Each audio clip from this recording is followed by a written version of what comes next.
Hi, I'm Peter Burlingame of the Self-Defense Initiative. Your position in your car will determine whether you can properly control it. What you need to sort of think about is the car is a body that you put onto, and it has a few synaptic connections. And the better control you have over the connections, the better control you'll have over the vehicle as a whole. The first one you need to think about is your seating position. So you want to be fully in the seat and in contact with it as much as possible. Now the reason this is important is that the seat will give you valuable input into what the car is doing. So as you're going through turns, you'll notice how much G-force is applied by how you feel against the seat.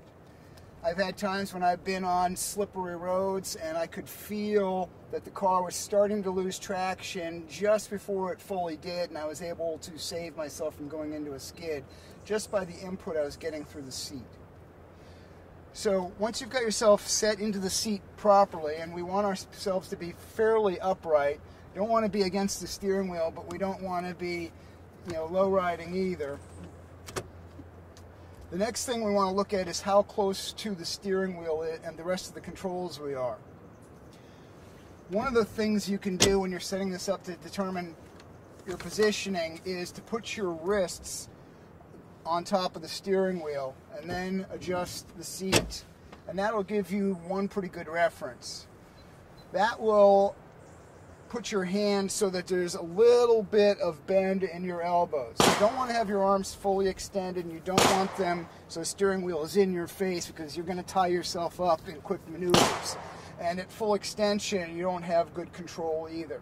So we want a slight bend in our elbows. Putting the wrist on top of the steering wheel will kind of give you that metric.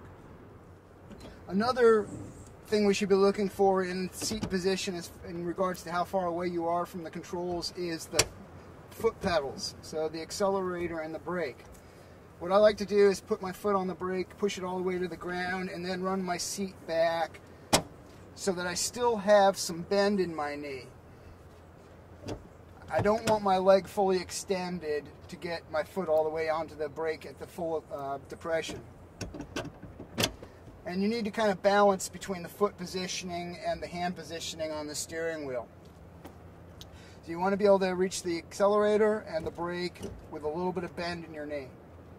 A lot of cars are built with what's called a dead pedal, and considering nowadays most vehicles are automatic transmissions, there's not much for your left foot to do. And these cars will have what's called a dead pedal, which is a protrusion for your left foot to go against. This Jeep doesn't have that, and I miss it. What that does is it allows you to brace your left leg against that and push you against the seat, and that braces you into position. So if you're doing performance maneuvers and you've got some G loading on the vehicle, that you don't slide out of your seat. It helps you maintain control. Now the last thing to consider is hand position on the steering wheel. Obviously, two hands are better than one. Are there going to be times when you're going to drive with one hand? Yes, but it should be minimal while that one hand is doing something like shifting or doing some other control. The vast majority of your driving should be done with both hands on the wheel. The reason for that is it smooths your controls out. So you tend to oversteer if you're just using one hand, and then you make compensations, and your driving will be jerky. Now the next controversy is whether you should be doing 10 and 2 or 9 and 3. And I prefer 9 and 3. The reason 10 and 2 is popular is because it puts your arm and wrist at a little bit more natural angle. If you just put your hands out in front of you, they tend to be at an angle which kind of mimics the 10 and 2. So having your wrist and hand straight up and down is slightly unnatural.